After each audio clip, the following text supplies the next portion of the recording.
Olá a todos, sejam bem-vindos a mais um Autorádio, um podcast da Razão Automóvel com o apoio do Pisca, pisca.pt, o portal de usados onde vocês podem encontrar aquele que poderá ser o vosso próximo carro. O meu nome é Guilherme Costa e hoje, na minha companhia, do outro lado do ringue, temos Fernando Gomes para mais uma acesa discussão sobre um objeto que tanto nos apaixona, o automóvel. E o tema deste episódio do Autorádio vão ser marcas e modelos que estão em risco. Algumas não estão em risco, vão mesmo desaparecer, pelo menos da forma como nós a conhecemos. Foi isso que aconteceu precisamente com a SEAT. A semana passada foi anunciado a extinção da SEAT, tal como nós a conhecemos nas últimas décadas. Fernando, o que é que tens a dizer sobre isso? A SEAT vai mesmo desaparecer ou temos de ter alguma calma relativamente a isto? A SEAT, marca de automóveis, certamente que vai, ou pelo menos caminha rapidamente para a sua extinção. E no seu lugar teremos a Cupra, obviamente. Mas a SEAT, como marca geral, não deverá desaparecer. E será transformada numa coisa que está muito na moda na indústria automóvel, que é uma marca de mobilidade. Ou seja, vamos ver o símbolo da SEAT em scooters em scooters elétricas e trotinetas, que já acontece hoje em dia. E no futuro, provavelmente, vamos ver um rival também para o Citroën Ami. No entanto, vai ser um desaparecimento, não vai acontecer já. Não vai acontecer já, ou seja, sendo aqui agora um bocado mauzinho, nós aqui na redação já andamos a falar do fim da SEAT já há alguns anos, fizemos apostas de quando é que ela iria acabar. Eu só falhei, foi a data realmente de... é muito mau, mas pronto. Só falhei a data do fim da SEAT, porque, pronto, tendo em conta os acontecimentos que estão a acontecer, os acontecimentos da indústria automóvel, estava a prever que fosse já para o ano, mas não, porque em Munique, para pôr um pouco água na fervura, o presidente da SEAT e da Cupra, o Sr. Wayne Griffiths, disse que sim, vamos caminhar para esse cenário, mas antes disso ainda vamos renovar o SEAT Ibiza e o SEAT Arona. Ainda vão levar mais uma renovação que deverá permitir que eles fiquem no mercado mais há alguns anos. As dúvidas que agora surgem para o futuro dos modelos da SEAT, ou dos automóveis na SEAT, têm a ver com o Leon, que apesar de ser o modelo mais recente que a SEAT tem, sabemos que a Cupra vai apresentar uma versão reestilizada do modelo para o ano, e o rumor que agora existe é que quando a Cupra reestilizar o modelo, ele deixa de ser vendido na SEAT. Mas é apenas para já um rumor. E depois temos a questão do Ateca e do Terraco. O Ateca está em fim de vida, vai ser substituído pelo Cupra Terra-Mar, e sabemos que esse modelo não vem para a SEAT. E o Terraco também acho que não há planos para um substituto, pelo menos não há nem sequer rumores para um substituto do Terraco. Por isso é provável que nos próximos anos tenhamos ainda SEAT automóveis, mas o Ibiza, o Arona e talvez o Leon. Continuando a falar dos próximos anos, para quem nos está a ouvir e tem um SEAT na garagem ou está a pensar adquirir um SEAT, nomeadamente, por exemplo, o Ibiza ou o Arona, que são excelentes modelos. Por exemplo, o Ibiza, para mim, é dos melhores modelos segmento B do mercado. Excelente chassi, excelente habitabilidade, ótimos motores, um pacote que, à semelhança, por exemplo, do Ford Fiesta, me faz confusão ver desaparecer. Ainda para mais o nome que nós estamos tão habituados a ver nas estradas, e são modelos icónicos, fazem parte, em alguns casos, da juventude de muitos de nós. No caso, uma pergunta muito concreta. Quem está a pensar comprar um destes modelos tem alguma coisa a temer ou não se vai passar nada por aí além? não tem que temer nada, porque o nome SEAT pode desaparecer, mas a base técnica vai continuar nos Cupra, é partilhada com montes de modelos dentro do grupo Volkswagen, por isso acho que não há nenhum receio de ter, ou seja, isto não é uma Saab, por exemplo. Exatamente, era a marca que me estava a vir à memória. Exatamente, a Saab, e mesmo a Saab, pronto, o problema da Saab foi que poucos anos depois a própria General Motors, que tomava conta da Saab, desapareceu da Europa, de repente, ficamos aqui um pouco sem rede, mas no caso da SEAT não, tem todo, por trás tem toda aquela estrutura do grupo Volkswagen a trabalhar, e não vai faltar nenhum suporte aos modelos da marca. Portanto, não há nada a temer nesse aspecto, mas não deixa de ser interessante nós vermos uma queda da SEAT e, em simultâneo, a ascensão da Cupra. E para mais a rapidez com que conseguiram estabelecer a Cupra, sabemos que não é fácil implementar uma nova marca, mas temos que olhar para a Cupra em 5 anos. Já tem um volume de vendas considerável, ainda inferior ao da SEAT, é um facto, mas por outro lado consegue vender modelos com uma maior rentabilidade, e aqui é que está a grande, ou seja, é a grande motivação pelo fim da SEAT. Praticamente desde que o grupo Volkswagen comprou a SEAT, que estão à procura de posicionar a marca num determinado patamar, e há muitas histórias engraçadas à volta disso, obviamente. E podemos referir algumas delas. Mas só para completar o pensamento, a SEAT nunca conseguiu ser propriamente uma operação constante, ou uma operação lucrativa de forma constante. Teve agora uns últimos anos muito bons, por acaso. Não deixa de ser curioso, porque a SEAT, desde que integrou o grupo Volkswagen, demorou 20 anos até chegar ao verde, em termos financeiros, e assim que chega ao verde, vem esta transformação de, agora vamos tirar gás à marca e vamos criar aqui a Cupra. Estávamos há pouco a falar de apostas. Eu era daqueles que olhava para o anúncio da Cupra e me causava alguma perplexidade. Será que isto vai resultar? E fui surpreendido pela positiva pelos modelos desta nova marca espanhola que integra o universo da SEAT, que continuará a existir. Sim, sem dúvida. Acho que é um bom case study. Como é que eles conseguiram implementar uma marca nova praticamente do nada e com resultados tão positivos em tão pouco tempo, porque podemos referir outros casos na indústria. Por exemplo, na Stella, antes de ser a Stellantis, o grupo PSA tirou da Citroën a DS, e a DS não tem tido a mesma performance, apesar de já estar há mais tempo no mercado. Acho que desde 2014 está como marca independente, e tem tido mais dificuldade a implementar-se ou a encontrar um espaço no mercado, ou pelo menos de uma forma não tem sido tão fácil como a Cupra conseguiu em tão pouco tempo estabelecer-se no mercado.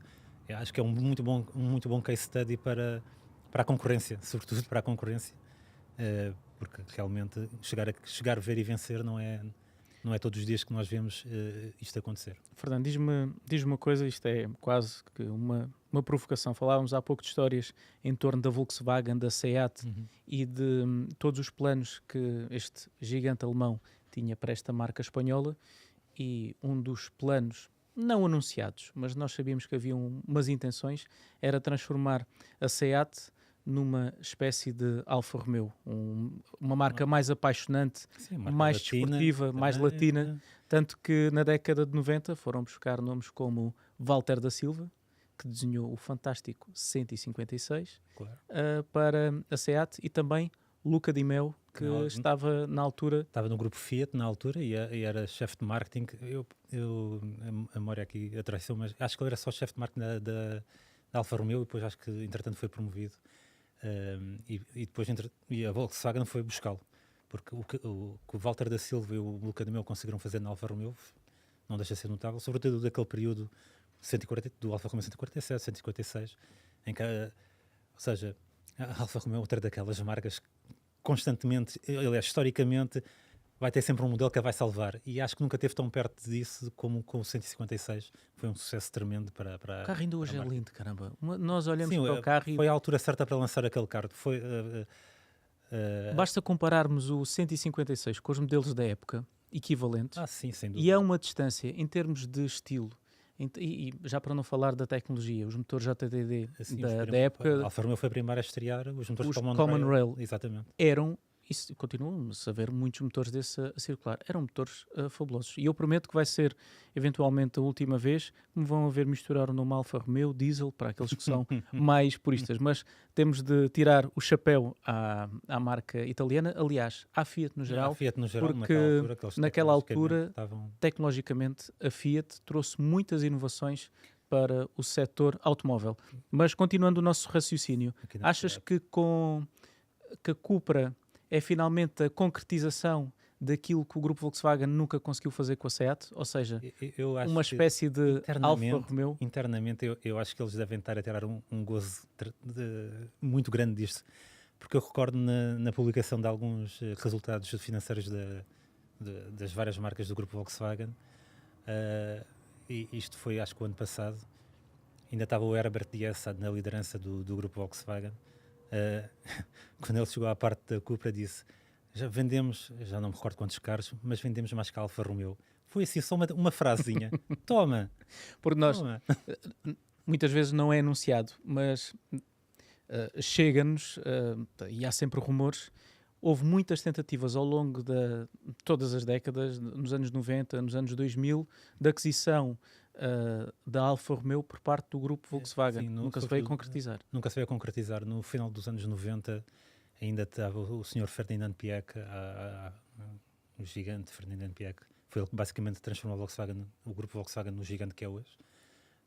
E ele queria a Alfa Romeo porque precisava de uma marca, ou seja, tendo em conta que tinha a Volkswagen, a Audi, a Skoda e a Seat, era muito mais fácil ter, se calhar, uma marca desportiva que já com a história e tradição e aquilo que não se compra.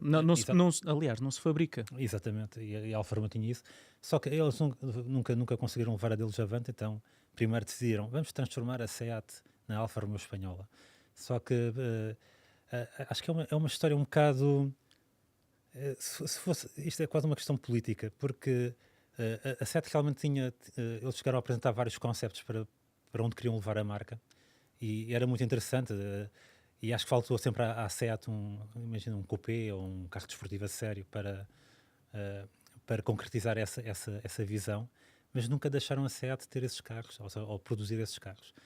Ou seja, essa visão nunca se concretizou. Nunca se chegou verdadeiramente a concretizar, apesar de terem chamado o Walter da Silva, que deu uma imagem nova, uma estética completamente nova aos Seat, mas depois aqui também se traduziu apenas em carros mais altos ou mais baixos. Temos o Leon, o Altea, e depois aqui, tínhamos o Toledo. Aí o Toledo era tão feio. Como é que alguém deixou aquilo de chegar à produção? Eu confesso que até procurei. Eu tive a oportunidade, já há 4 ou 5 anos, já não sei há quanto tempo é que foi, de visitar um museu privado da SEAT. Um museu que, entretanto, infelizmente ardeu, sim, mas conseguiram salvar-se praticamente todos os carros, se não mesmo todo o espólio. E não deixo de ficar triste por ver o desaparecimento da SEAT como nós a conhecemos até aos dias de hoje, porque de facto há muita história, e nós, quando começamos a revisitar a história da SEAT nesse museu, vemos que em alguns momentos não se deixou concretizar a marca. Por exemplo, eles tiveram o SEAT Marathon, uma versão que era suposto ir correr no Dakar, com muita da tecnologia. Chegou a competir. Aliás, era suposto alinhar no Dakar e abandonaram. Não me recordo. Correu, acho que uma vez em Portugal.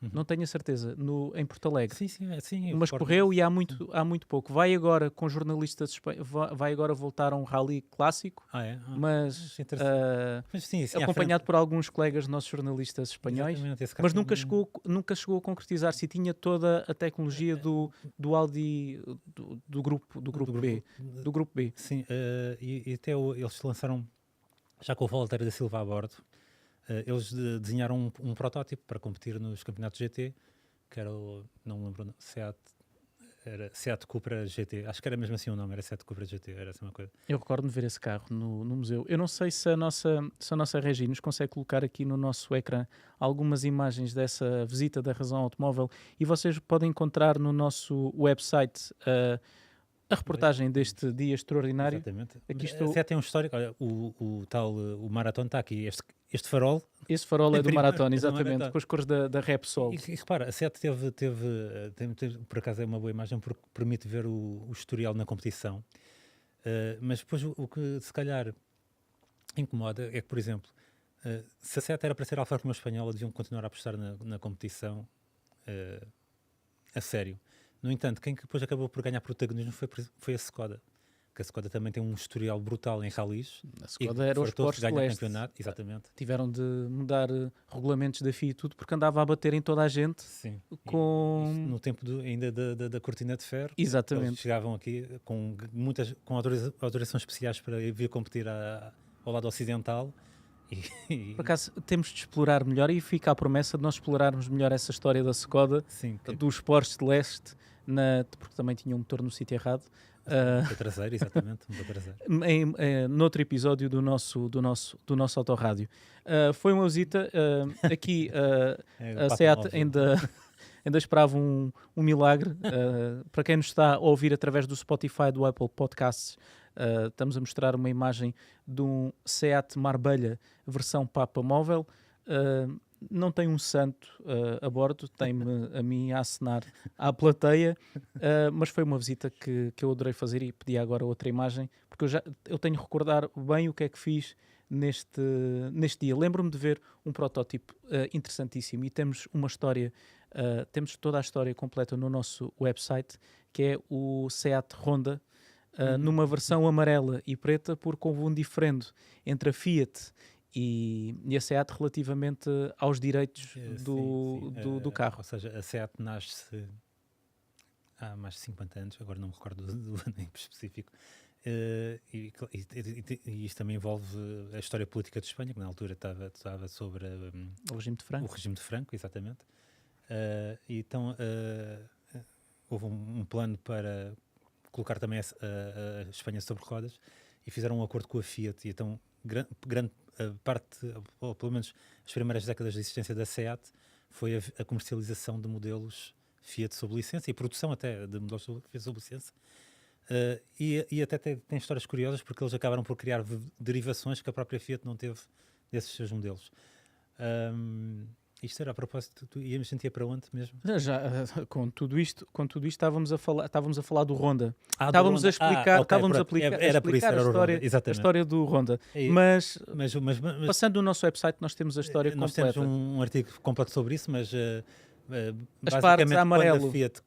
Quando a Fiat saiu deste acordo, por assim dizer, porque também queriam estar presentes em Espanha, a SEAT acabou por lançar um modelo que era o Honda, que ainda era fortemente baseado no tipo, salvo erro. Não era no tipo. No ritmo, se não estou a erro. Exatamente, é o ritmo. E tinha algumas partes diferenciadas. A Fiat acusou a SEAT, levou a tribunal por estarem a fazer um plágio ou uma coisa assim qualquer.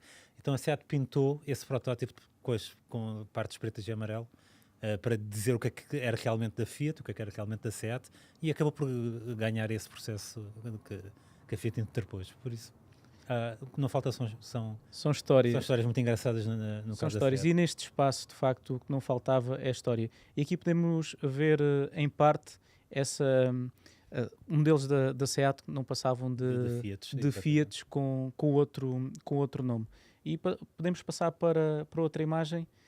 Já não me recordo. Eu só tive pena foi de só passar um dia neste espaço, porque é praticamente impossível. Aqui é que nós vemos como a idade passa por nós. Eu tinha muito mais cabelo nesta altura. Não sei se estão a conseguir ver a minha imagem, mas caramba. O tempo passou e é curioso ver que já na década de 90 havia um Seat Ibiza elétrico. Isto foi utilizado, salvo erro, nos Jogos Olímpicos para transporte. Acho que ainda foi... Acho que um Seat Toledo ainda anterior a este. Acho que é o que está atrás de mim. Não, o que está atrás de mim, o Seat Toledo, tens razão. Que foi nos Jogos Olímpicos de Barcelona. E tinha uma extraordinária autonomia em torno dos 100 km, com sorte. Para nós vermos o que os modelos elétricos evoluíram. E também as marcas espanholas não, francesas, tiveram, mas esses chegaram mesmo a comercializar. Peugeot 106... exatamente. A Fiat tinha uma série de carros elétricos e até furgões elétricos. Ou seja, isto nos anos 90. Já havia toda uma gama de carros elétricos, só que a presença deles era... Ou seja, não era comercializados ao público no geral, era para empresas ou para objetivos muito específicos. E quase todas as marcas europeias tinham gamas de modelos elétricos. E houve marcas, agora não me consigo recordar de exemplos, a venderem em empresas alguns modelos de produção muito limitada, elétricos, e no final dos contratos pedirem novamente os modelos de volta e destruírem os modelos. Sim, ainda mais recentemente, já neste século, por exemplo, a BMW, antes de lançar o i3, basicamente transformou uma série de minis para elétricos e deu, entre aspas, obviamente, que são contratos de leasing, para fazer testes piloto, para perceber como é que as pessoas usavam os carros, para definir padrões de uso e perceber também o que é realmente necessário num carro elétrico. Só que esses carros depois regressam sempre à marca. Por acaso, falando desses modelos, vi há pouco tempo em piscapisca.pt um 106 elétrico à venda. Sério? E ainda pensei, o carro não estava em mau estado, estava em bom estado. E ainda pensei fazer uma oferta, mas já não fui há tempos. Estão à procura não só de modelos raros, mas se calhar daquilo que poderá ser o vosso próximo carro, passem por piscapisca.pt, que são os Olha, patrocinadores deste autorrádio. Há pouco falávamos do Marathon, aqui está ele, que tem o aspecto de um Seat, mas sim, mas isso é um por protótipo. baixo É outra é coisa. toda a tecnologia de competição da Audi. Inclusivamente o motor era um motor turbo de 5 cilindros, portanto, Não me nota-se. recordo das especificações. Eu mas- recordo-me de ficar a olhar para o carro e entrei, saí. O que, ao contrário daquilo que eu estava à espera, foi do agrado do curador do Museu da SEAT, que passou uma grande parte do tempo comigo e, inclusivamente, tive a oportunidade de conduzir alguns modelos deste. Naturalmente, não foram os modelos de competição, porque esses não é só Já agora. chegar, rodar a chave Claro, e claro, dar claro. uma volta pela fábrica de Mas Martorell. houve aqui um período no final dos anos 90 e início do século, sobretudo com a chegada do Walter Silva, este adolescente aqui na altura, digamos que fiquei algo entusiasmado, porque o Walter da Silva estava realmente a tentar fazer coisas novas ao nível do design. A SEAT estava a mostrar carros interessantes até no mundo da competição. E foi também na altura dos rallies que havia aqueles os Maxi, os Fórmula 2, que a SEAT tinha O Ibiza. o Ibiza, que era pá, aquilo Foi um programa que correu melhor, eles foram inclusivamente campeões do mundo. Exato. Correu melhor do que o programa dos Córdoba WRC, Sim, os Corda, que exatamente. nunca conheceu grande sucesso. Exatamente. Mas o Ibiza, Kit Car, seria? É, ser aqui, Não, acho que era Fórmula. Não era o S2000. Não, Não, não era um é mais S2000, recente. é mais recente. Mas É não me mais recordo da denominação. Sim, Lembro-me de jogar um jogo de rallies à época, acho que se chamava Rally para computador, que era muito. uhum. Era muito realista, mas não me consigo recordar do nome desta categoria. Certamente que alguém na caixa de comentários vai recordar. Mas, esquecendo agora a SEAT, o que importa aqui uma selfie para a posteridade. Esquecendo agora a SEAT, que nunca será esquecida, vamos só balizar algumas conclusões. Não há problema nenhum em comprar um SEAT na atualidade. A marca vai continuar à venda durante mais alguns anos. Vai inclusivamente conhecer uma renovação do Ibiza e também do Arona. Ainda não sabemos qual é que vai ser o futuro do Leon, até porque é o modelo mais recente da gama do construtor espanhola. Uma coisa é certa, sai de cena a SEAT, entra em cena a SEAT dedicada à mobilidade e a Cupra continua a bombar e continua com uma dinâmica muito interessante, em parte ajudar-nos a fazer limpar as lágrimas do desaparecimento da SEAT, como nós vimos. É uma marca que certamente diz muito a muitos de nós. Continuando a falar não de marcas, mas de modelos que vão desaparecer e outros que aparecem, temos a Volkswagen, que fez uma fantástica marcha atrás, com inversão de marcha, com o anúncio. O Golf é para acabar, os nomes históricos é para acabar, e há algum tempo vieram dizer, afinal, não, temos de manter aquele que é o nosso legado, os modelos pelos quais nós somos conhecidos, e isso vai-se a traduzir nos anúncios mais recentes da marca. Ou seja, é um claro caso de mudança de administração.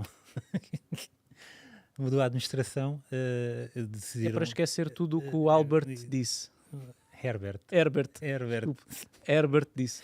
Não, mas vamos deixar ficar a piada. Herbert disse.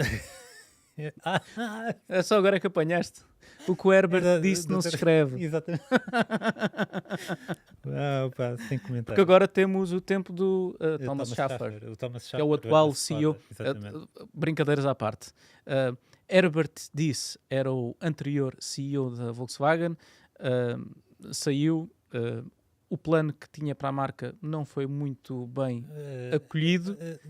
E entrou... Há outras questões, mas porque, como sabemos, devido à transformação da indústria automóvel, uma das vertentes que está a ganhar um protagonismo exacerbado.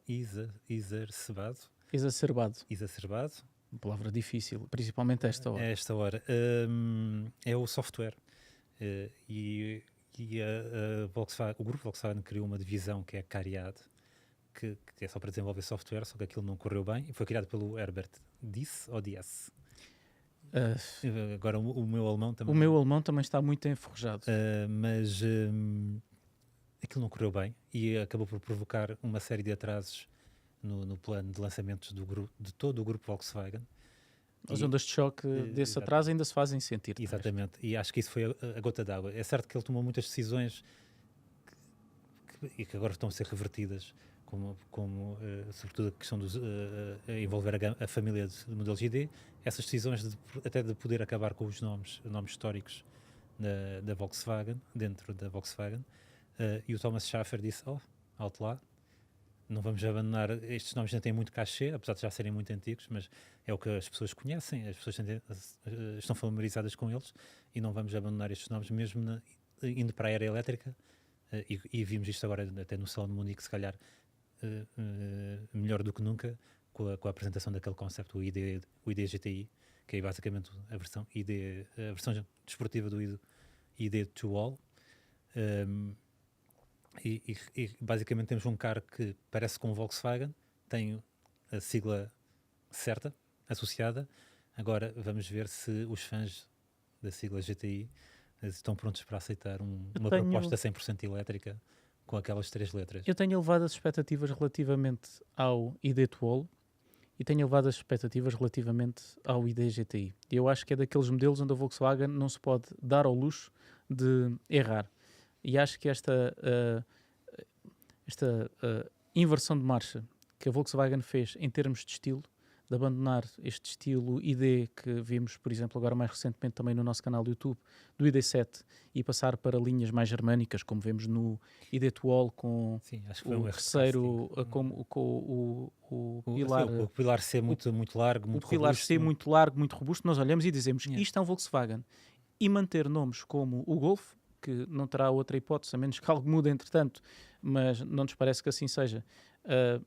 Pensarmos que vamos ter um Golf 100% elétrico e a continuidade do nome são boas notícias, não concordas? Sim, darei um passo atrás. Relativamente à estética dos modelos GD, eu acho que foi um desvio para o caminho errado, porque não é a estética não quer dizer que seja má, não acho que seja a mais adequada a uma marca como a Volkswagen, que sempre nos habituou a um outro tipo de estética, ou seja, um bocadinho mais quadrados, é um facto, linhas mais robustas, e este novo estilo mais elegante e ondulado e suave dos modelos ID, acho que não era propriamente o mais adequado a uma marca como a Volkswagen.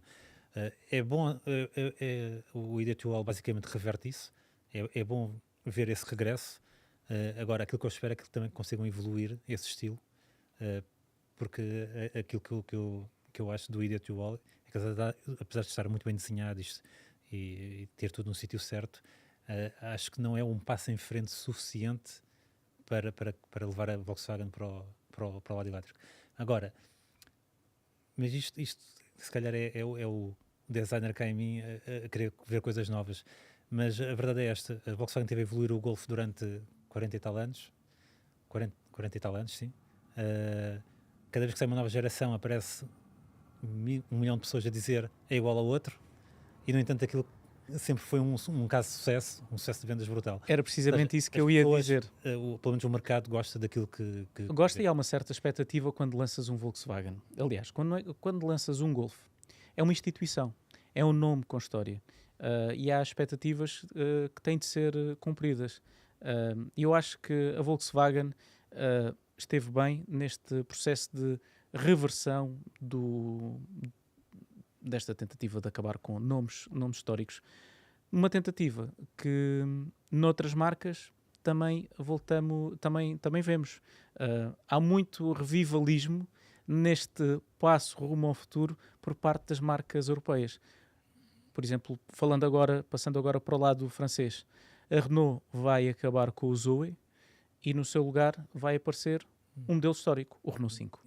Uma designação histórica, pelo menos. Sim, ou seja, como está tudo a mudar na indústria automóvel, acho que as marcas estão-se a refugiar no seu passado, que traz boas recordações, pelo menos. E também é uma forma de... Eu acredito que seja, ou seja, pelo menos nesta fase inicial desta transformação grande. Agora temos aqui esta imagem, por acaso, o carro a gente só o conhecia em amarelo. Então no troféu Roland Garros, a Renault deu-se ao trabalho de fazer uma versão específica do protótipo para, para aparecer no troféu com esta cor branca, que acho que até casa melhor do que a Sem cor dúvida amarela. nenhuma, sem dúvida nenhuma. Dá para apreciar melhor o desenho do carro e é muito atrativo, obviamente. Mas eu acho que este Revivalismo. sim, este revivalismo é uma espécie de cobertor assim reconfortante até para o mercado, para as pessoas para os possíveis consumidores, clientes dos carros. Eu tenho sentimentos mistos relativamente a isto. Porque isto, ou seja, mais uma vez, o designer cá em mim estava a esperar, ok, onde é que estão as coisas novas? Eu quero é ver coisas. O revivalismo, porque estes revivalismos. Esgota-se, não é? Esgota-se, é um beco sem saída a nível criativo. Isto faz-me recordar os meus tempos de faculdade, em que parte das aulas de design industrial era precisamente revisitar o passado, ou seja, para a gente aprender a estética de décadas vidas, mas é mais para aprender o passado para depois dar o próximo passo para o futuro. Mas o que as marcas estão a fazer é basicamente limar ali as arestas do passado, dar assim uns toques mais tecnológicos com os faróis e uma iluminação toda XPTO. Mas criativamente acho que podemos correr o risco de entrar num beco sem saída e ninguém quer isso, mas pronto. Temos de dizer isso à Porsche, que vem a repetir a fórmula do 911 mas eles continuam continuamente. A evoluir. Sim. Continuam a evoluir. Mas repara, e a Porsche quando inovou, e há um modelo que eu gosto, há um carro que eu aprecio particularmente, que é o Porsche 928. O carro que era para substituir o 911, que foi massacrado quando foi lançado, mas era um desenho extremamente inovador à época, pelo menos. E hoje pronto, está a ser devidamente apreciado pelo que é. E ainda hoje é um desenho futurista que podia ser atualizado com novos grupos ópticos e umas rodas um bocadinho maiores e estava pronto para ser comercializado. Mas o que as pessoas querem é o 911, que ainda para mais é uma coisa inspirada na década de 30, quando o carro ainda nem era nascido. Mas pronto, é o que as pessoas gostam, as pessoas continuam a comprar. E a verdade é que continua a ser uma referência a todos os níveis para a indústria automóvel. É o design, outra coisa é o que acontece por baixo da pele, né? E se a Porsche, acho que mesmo que fizesse uma coisa completamente diferente, a gente sabia que pronto, é a Porsche. A Porsche tem que... a gente tem uma certa expectativa acerca do que um Porsche é capaz de fazer. Olha, por exemplo, o Taycan. O Taycan com um carro, o primeiro carro elétrico deles, e a gente conduz aquilo e caramba, a gente percebe que aquilo é um Porsche, apesar de não ter um motor a rugir e pronto. Isso é uma das coisas que eu gosto na Porsche. Independentemente do modelo que fazem, há sempre não é um compromisso. Há sempre, é mais do que isso, é uma certeza. Em termos dinâmicos, comparando dentro dos segmentos onde concorre, nunca há nada melhor em termos dinâmicos. Ponto. Acontece isto com o Taycan, acontece isto com o Macan, acontece isto com o Cayenne. Sim, são sempre as referências. São sempre as referências em todos os segmentos. E por isso estou muito curioso para ver do que é que a Porsche será capaz com esta nova plataforma PPE, que nós já vimos no Audi Q6, inclusivamente no Salão de Munique, de onde viemos a semana passada.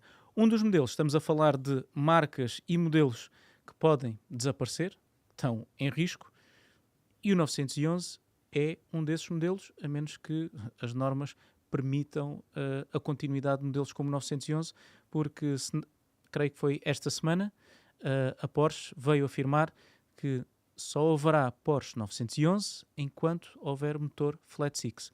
A partir do momento em que não for possível ter um motor a combustão associado ao 911, acaba o 911. Mas, como vimos ainda este ano, não foi? A União Europeia, aliás, a União Europeia e a Alemanha acordaram ali uma exceçãozinha. Acho que esta lei vai ser, historicamente, vai ser chamada a Lei 911, a exceção 911, porque, como sabemos, a partir de 2035 estaria basicamente proibida a venda de automóveis novos com motores a combustão, porque eles estipularam uma redução das emissões de CO2 em 100%, mas que, entretanto, criou-se esta exceção e vai haver uma permissão para que existam motores a combustão, mas desde que funcionem com combustíveis sintéticos ou combustíveis neutros em carbono. E como sabemos, a Porsche é uma das partes que tem sido mais ativa na promoção dos combustíveis sintéticos, até neste momento está a fazer combustíveis sintéticos. Quem diria que a Porsche ia ser uma produtora de combustível? Mas pronto, é muito estranho, é os dias estranhos que vivemos hoje. Eles têm de alimentar o sonho, literalmente.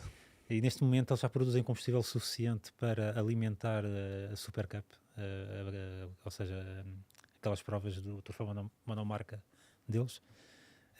E se essa exceção realmente avançar continuaremos a ter um Porsche 911 com um 6 cilindros Boxer. Vocês podem saber mais sobre estas exceções que estão a ser criadas e tudo aquilo que está a acontecer em termos de regulação do setor automóvel em razãoautomóvel.com, onde nós temos feito uma muito boa cobertura de tudo aquilo que tem sido as notícias que estão a envolver não só a proibição dos automóveis com motor a combustão até 2035 e também de tudo o que está a acontecer em torno da norma Euro 7, com todos os avanços e recuos que nós temos conhecido até agora e que certamente ainda vamos continuar a assistir a alguns até ao final, do motor da combustão. Inclusivamente foi criado um grupo de trabalho para ir acompanhando a par e passo esta transição dos modelos a combustão para os modelos 100% elétricos e, se for necessário, alterar algumas das metas. Em 2026 está previsto. Aliás, esta exceção dos combustíveis sintéticos devia ser discutida em 2026, mas a Alemanha, com todo o seu músculo, antecipou isso 3 anos, o que é uma boa notícia, diga-se passar. Aliás, eu acho que essas exceções acho que nós dois podemos concordar que este banir do motor de combustão é uma decisão Não faz sentido nenhum. Exatamente, não faz sentido nenhum. Não precisávamos disto. Não faz sentido, porque até os planos das próprias marcas, porque não é viável para os construtores estarem a investir em 2 tecnologias distintas. Então vamos ver claramente eles aprender para um lado ou para o outro. Neste caso vão agora todos para o elétrico porque os regulamentos assim o ditam. Por isso o motor de combustão acabaria por ficar reservado a um nicho, que é aquilo que esta exceção basicamente... Como é que é possível, ao dia de hoje, nós ainda não sabermos no que é que se vai consubstanciar a norma Euro 7? Não faz sentido rigorosamente nenhum não sabermos isso, sabendo de antemão que em 2035 esta tecnologia, que ainda não está implementada, que ainda não sabemos qual é que vai ser o quadro regulatório, em 2035 vão fazer um X e já não podem vender. Ou seja, estamos a pedir às marcas para desenvolverem tecnologias que daqui a sensivelmente 10 anos vão deixar... isto é um poço sem fundo para o dinheiro das marcas e dos consumidores. Exatamente. Se a Euro 7 entrar em julho de 2025, como está previsto, apesar de a gente não saber o que é ainda, e estamos no final de 2023, e ainda há que haver desenvolvimento nos construtores para... Vocês acham isto normal? Não faz muito sentido. Comentem, por favor, comentem se acham isto normal. Vai entrar em vigor em 2025 e nós, no final de 2023, ainda não sabemos. Mas o que eu queria dizer é, tendo em conta os planos dos construtores a longo prazo, e todos eles já marcaram datas no calendário, a partir deste ano vamos virar 100% elétricos, ou seja, o impacto da Euro 5, da Euro 7, será extremamente reduzido, porque quando aquilo começar realmente a entrar em efeito, já se estão a vender maioritariamente motores elétricos, automóveis com motores elétricos. Ou seja, podemos dar o exemplo da norma Euro 6. Só agora é que nós estamos a conseguir retirar os benefícios da entrada em vigor da... E a Euro 6 entrou em 2015, 16, nós temos de esperar temos de esperar a renovação do parque automóvel. Exato. Para conseguir que todos os benefícios de uma nova norma de emissões produzam efeitos. E num parque automóvel cada vez mais velho, com carros a cair de podre, quando é que nós vamos ver carros com a norma Euro 7 nas estradas nacionais? Vai comprar os carros com a norma Euro 7 porque os carros vão ficar mais caros. Olha, regressando ao grupo Volkswagen, a ameaça é real, ou seja, se a Euro 7 entrar com a força toda que está previsto, por exemplo, o Thomas Schaffer, antes ele era o diretor da Skoda, mas o seu sucessor também diz a mesma coisa. Se a norma Euro 7 entrar, o Skoda Fabia, que foi um modelo lançado em 2020, deixa de existir porque vai aumentar o preço em alguns milhares de euros e vai colocá-lo ao preço praticamente no Otávia. Não faz sentido. É disso que estamos a falar. de normas que são totalmente contraproducentes Exato. e que vão roubar a consumidores carros que podiam comprar. Estamos a ver um desaparecimento de propostas mais baratas Sim, e vimos sim. destes autorrádios como em pouco tempo os carros têm estado a aumentar de preço. Podíamos comprar carros segmento B abaixo dos 20 mil euros E agora e hoje há muito menos. há muito menos. Há exceções Sim, a esta regra. Os exatamente, carros há estão exceções. todos muito mais caros. Mas vamos continuar a vaticinar a morte, ou pelo menos a antever a morte de alguns modelos ou marcas. Não estamos a falar de construtores, estamos a falar de marcas que integram esses construtores.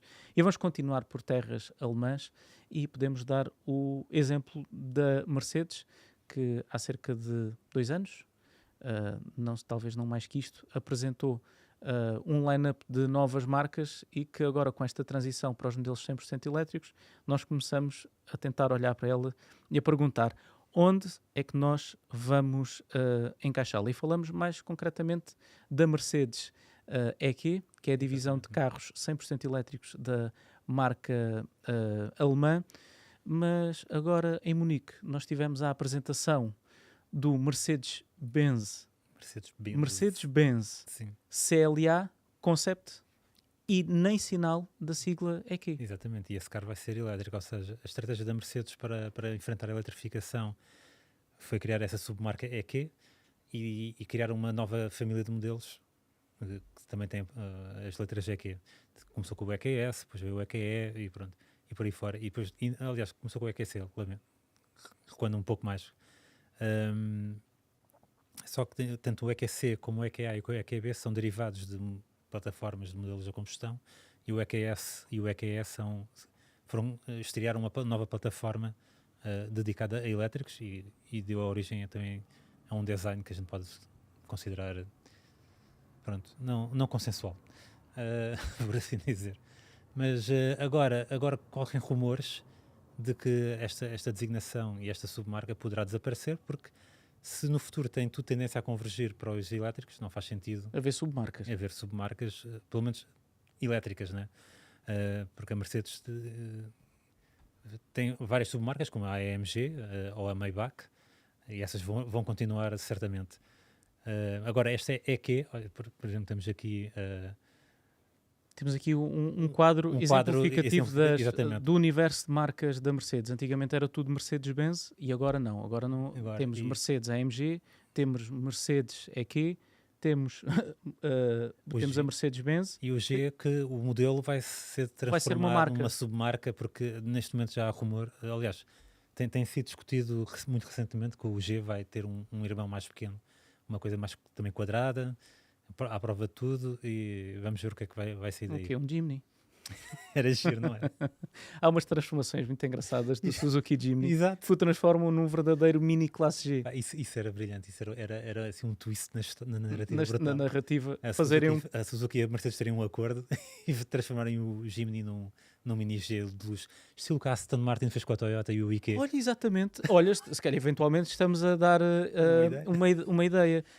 A Suzuki juntar-se com a Mercedes e fazerem o mini classe G, da mesma maneira que a Toyota se juntou com a Aston Martin para fazer era o IQ e como é que se chamava a versão? Que branca tão grande que agora me deu. Aston Martin. O nome era difícil de pronunciar, mas nós vamos colocar aqui, se calhar, o nome. Mas pronto, é claro que na altura a Aston Martin... Cineget. O Signet. Até o nome é difícil de pronunciar. E o preço? O preço eram mais de 50 mil euros. Era à volta disso. E mesmo mas os usados não perderam valor ao fim deste tempo todo. Estão a 40 e tal mil euros. Eu fico, como? Porquê? Porque podes. Pelo mesmo motivo, quando o carro saiu, tu compravas um Aston Martin, na verdade, era um Toyota. Aquilo era um Toyota com uma grelha diferente e com um interior muito mais bem acabado. Claro. Exato. Mas pronto. Mas o nascimento desse carro teve uma razão de ser, que foi o cumprimento das normas de emissões que a Aston Martin. Para baixar a média, obviamente. Claro que aqui no caso do G-Class não tem nada a ver com isso, mas acho que seria engraçado e seria um twist muito engraçado. Fica a ideia. O que é facto é que, e aqui talvez se note, num passado não muito distante, uma expectativa por parte das marcas alemãs da continuidade dos motores a combustão, porque todas elas fizeram submarcas para modelos elétricos. Se os elétricos daqui em diante vão ser a regra e não a exceção, não faz sentido estar a criar denominações especiais. Mas acho que isso Temos esse caso, por exemplo, com a Audi. A Audi é outro caso. Como é que vai ser com a Audi? Por exemplo, o e-tron GT. Todos vão ser e-tron. Já tivemos o primeiro. Assim, Todos vão ser e-tron. Não faz sentido ter aquela denominação porque todos a são Audi, e-tron. mas vimos aqui o primeiro exemplo, porque o primeiro Audi e-tron agora é Q8 e-tron. Pronto, já está integrado numa família, num segmento, já está. Agora não há confusões sobre onde é que ele está, né? Deixa-me só dizer que no caso da Audi eu espero sempre o pior no que diz respeito a nomes e a designações. Sim. Porque nós contactamos com os modelos todos os dias e escrevemos sobre automóveis e para nós ainda é difícil conseguir entender os nomes 55, 35. Indicam patamares de potência. Indicam patamares de potência, intervalos de potência, mas é difícil nós conseguirmos retirar dali algum sumo. Sei apenas uma coisa: quanto maior for o número, melhor, mais potente é. Mas eu já sei onde é que eu queria ir. Ainda por causa das designações, porque não há muito tempo houve notícias sobre a evolução das designações da Audi e agora os números pares vão ser associados a SUVs, se não estou em erro, ou seja, Q4, Q6, Q8, e os números impares vão ser associados a outras tipologias. Por isso é que o Audi A4 vai se transformar em Audi A5. Ou seja, o Audi A5 e o Audi A4 vão se fundir e vai ser só... Eu estou a imaginar os carros a fundirem-se a estilo Dragon Ball e a fusão e a sair apenas um. Mas faz sentido o nome A4. Ok, é histórico para a marca, ainda que seja uma história muito recente, porque temos de recuar até inícios ou meio dos anos 90, mas as berlinas, como nós as conhecemos durante muitos anos, estão a desaparecer porque o mercado não tem interesse nelas. Sim, eu agora estava a tentar lembrar, acho que os números pares é para os modelos elétricos e os números impares para os motores a combustão, o que dá aqui algumas curiosidades, porque o que é que vai acontecer com a Audi A6? Vai se chamar Audi A7? Não. Fica a dúvida no ar, como é que se vai chamar o A6 no futuro. Porque uma coisa é certa. Um A6 e-tron, vem aí também um A6 e-tron. E vão ser todos elétricos. A Audi tem um plano de eletrificação total para... sim, mas a eletrifica, ou seja, eles ainda vão lançar modelos a combustão. O último está previsto ser lançado em 2026, se a memória não me falha, pelo menos nos planos deles, mas entretanto, mais uma vez, houve uma mudança de administração. O Thomas Schaffer chegou ao grupo Volkswagen e basicamente despediu o senhor, o presidente da Audi, que agora não me recordo o nome, e meteu lá outra pessoa, porque com estes atrasos todos que houve no grupo Volkswagen, a Audi está a ficar um pouco para trás nesta história da eletrificação, e então o objetivo do novo CEO, do novo diretor executivo, é mesmo acelerar a coisa o máximo que puder. Aliás, a plataforma PPE está atrasada. Adivinhem porquê? Software, mais uma vez. Isto não é fácil, pois não, para as marcas. Marcas que estavam habituadas a transformar aço em carros, é uma dificuldade muito agora grande. Passarem para empresas de software, onde o software... Sim, eles não sabem escrever software. Por exemplo, vimos o caso da Volkswagen, se calhar é o mais mediático, porque eles criaram até uma divisão de software e mesmo assim a coisa não funcionou. Não sei se agora já está a funcionar melhor, espero bem que sim, mas as primeiras tentativas não funcionaram, porque eles realmente não têm, era um nível de competência que não havia dentro destes construtores chamados tradicionais. Por exemplo, a gente fala da Tesla, muitas vezes da Tesla, mas eles vieram todos de Silicon Valley. Aquilo era a malta que tem os bits e os bytes na cabeça desde sempre, estão formatados para aquilo. E tem uma grande vantagem. Em vez de terem a sua operação aos seus modelos assentes em patentes e em softwares de diferentes fornecedores, tudo corre a mesma linguagem, fala a mesma linguagem e não há problemas de incompatibilidades. Já noutros modelos é isso que acontece. E esse tem sido o grande desafio, colocar tudo a comunicar. Por acaso estive a ver um pedaço de uma entrevista ao presidente atual da Ford, que é o Jim Farley, e nessa entrevista ele expôs esse problema de uma forma muito clara, que ele diz que ele dizia, nós fazíamos as coisas de uma certa maneira e tínhamos 150 fornecedores, pronto, exemplificativo, para os componentes do carro.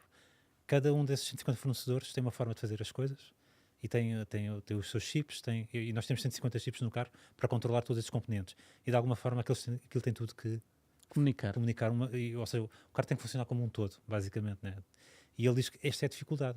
Por isso é que temos a ver agora estas mudanças muito radicais dentro dos construtores de automóveis, que é trazer o desenvolvimento de software para dentro de casa, né? Por assim dizer. Porque é a única forma, ou seja, aquilo que a Tesla está a fazer é a única forma disto funcionar num futuro automóvel que vai ser definido sobretudo pelo software. Ainda para mais numa altura em que a direção tem de comunicar com a centralina, com o motor, com os sistemas DSP, para desenvolvimento de sistemas de condução autónoma, já nada funciona de forma isolada. É as outras coisas que a gente nem sequer imagina. Pensa. Por exemplo, estás sentado num banco com ajuste elétrico e que pode ser controlado, e tem aquecimento e ventilação, pode ser controlado pelo sistema de infoentretenimento. Mas e agora tens que pôr o banco a comunicar com aquela criatura ali ao meio. E agora? É este nível de dificuldades que eles têm. Por isso não é só a questão do motor, da bateria, sei lá, da direção, da calibração do acelerador, porque o acelerador agora também é eletrónico, e no futuro também o travão vai deixar de ter ligação física, mas não sei o quê. Até aquelas pequenas coisas que a gente nem as pensa. Mais triviais. Exatamente, até ligar a luzinha está tudo interligado, e vem tudo de fornecedores distintos, e é por isso que eles agora querem começar a escrever o software, porque é a única solução possível. Ou seja, vamos ter aqui um problema de dores de crescimento muito grande, porque os construtores tradicionais não têm competências, têm que primeiro arranjar pessoas que saibam isto, que saibam escrever software ou pelo menos que saibam liderar a escrita desse software, o que não é fácil. Não é fácil, e temos assistido a algumas dificuldades por parte do grupo Volkswagen nos seus sistemas de infoentretenimento, de chegar a um patamar de experiência do utilizador que seja satisfatório face a outros construtores. Falando do exemplo nacional, nós temos muitas empresas, aliás, temos empresas que lideram o desenvolvimento de software, tanto para a Mercedes como para a BMW, ou operar em Portugal. Exatamente. Portanto, nós, no que diz respeito ao desenvolvimento de software para a indústria automóvel, estamos entre os melhores. Não só nisso, mas também na indústria dos componentes, como nós já vimos neste Autorádio, um podcast com o apoio do piscapisca.pt.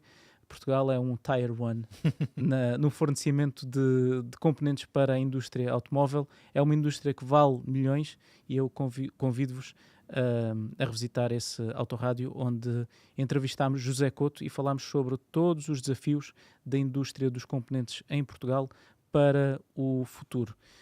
Não podemos só falar de desaparecimento de marcas, designações ou de modelos. A verdade é que a eletrificação também está a oferecer oportunidade a outras marcas de ressurgirem no mercado.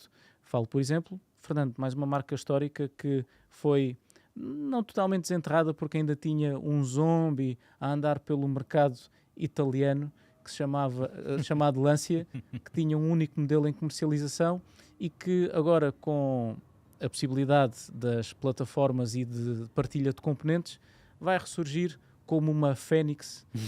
E por falar em fênix e nestas analogias, eu não posso esquecer de fazer uma crónica, em vez de falar de Torre Babel, falar de automóvel de Babel, por causa da comunicação de todos os componentes para razãoautomóvel.com. Vou colocar aqui. Mas é, sem dúvida nenhuma, uma oportunidade de ressurgimento de novas marcas. Torna-se mais fácil produzir um novo modelo.